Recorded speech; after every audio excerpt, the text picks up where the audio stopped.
მინდა რომ ჩემი ძირითადი საქმე ვთქვა. პირველი ის რომ 1%-იანი მოლოდინიც არ მაქვს რომ ამ საქმეს ვინმე შეწყვეტს და ამიტომ ამ მოთხოვნას არ დავაყენებ და არც თხოვნას და არც ჩვენთმოობას თვალიც რა ქვია მას ამოთლებრივად. მე მაქვს თავი საქმელი რაც მინდა რომ ამ პლატფორმაზე თქვენთან კალკულატორის სამართლე გამოვიყენო და თქვა ის რომ ძალიან უცნაური ბოლო ერთი წლის განმავლობაში რა სიძულვაში ვცხოვრობთ ჩვენ ვცემენ პირში გვაფრთხებენ ჯვრისწერის ბეჭედს ვყარავენ ვქურდავენ სტუდენტებს აკავებენ 20 წლის გოგოებს ციხეში უშვებენ ანუ ცხოვრებაში ყველა ასპექტში მნიშვნელოვანი არის ბალანსი და ამ ბალანსს გააჩნია რა სფეროში სხვადასხვა ხელსაწყოები რაღაცნაირად ასტაბილურებს და ქვეყანაში ამ ბალანსის შექმნელი არის სასამართლო და ეხლა როდესაც მე საერთოდ მაქვს ჩემი მორალური ჯებირი, როდესაც ახლა რომ მე ვისაუბრო იმაზე, რომ სასამართლო და არ არის ეს ბალანსი დღეს არ იქნება სწორი, იმიტომ რომ არ იყო არც გულში. შესაბამისად, ჩემგან ამაზე საუბარი არ იქნება სწორი, მაგრამ ძალიან უცნაურია ის, რომ არც ერთი გამამართლებელი განაჩენი, ან ერთი თუნდაც სტუდენტისკენ, ან დაკავებულისკენ, ან ნაცემი ადამიანისკენ არ ყოფილა ამდენი ხნის განმავლობაში. შესაბამისად, ეს არის რასაც ვეფუძნები და ვამბობ, რომ მეც არ მაქვს 1%-იანი გარანტია, რომ და თან თქვენ ხო ძალიან კარგად იცით, რომ ამ შემთხვევაში განაჩენი ჩვენთვის არც სიკვდილო, არც ანერვილო, არ არის მაღალი და მძაფრი ემოციების გამოწვევი, რის მცდელობაც აქვთ, არა თქვენ, პერსონალურად თქვენ არ მოგმართავთ, იმიტომ რომ თქვენ მე არ მიჩივით. გუშინ ყოველთვის როდესაც თქვენ მხარეს ადამიანებს ხედავ, მე ყოველთვის ვთვლობ ხოლმე სხვა სასამართლოებზე დავხვდე და გავესაუბრო ხოლმე თქვენთან არ მომიდა ეს პირველად, იმიტომ რომ ძალიან ცხადად ასხილებთ, რომ თქვენ პერსონალურად თქვენი პირადი ეფორტი ამაში არ გაქვთ.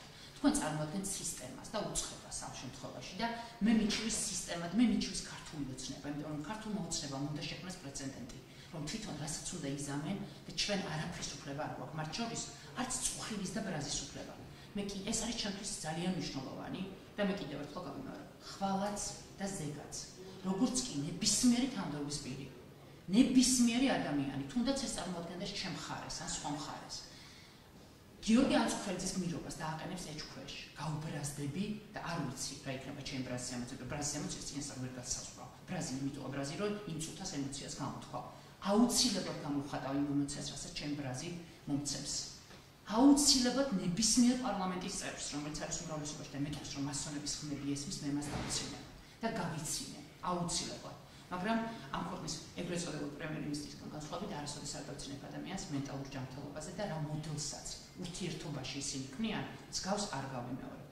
შესაბამისად, მე მინდა რომ ამ შემთხვევაში ადამიანებმა და არ ვიცი ამ სისტემამ, ამ კედლებმა იცოდნენ ის, რომ ეს ქმედება შეურად, ანუ ეს არის ჩვენი ემოცია, რომელსაც ვერ შეახშობს ეს კანონი და როგორც დაშვებულმა ნორმებმა და ჯარიმების ისტერიკამ ვერაფერი ვერ შექმნა და ვერ შეცვალა დღეს ხალხი რუსთავაზე დგას და გუშინ გაცილებით უფრო მეტი იდგა ვაკაში, ისე ვერაფერს ვერ შექმნის 18 შედარებით ცნობილი სახის დაჯარიმება ერთ დღეს, ერთ საათში.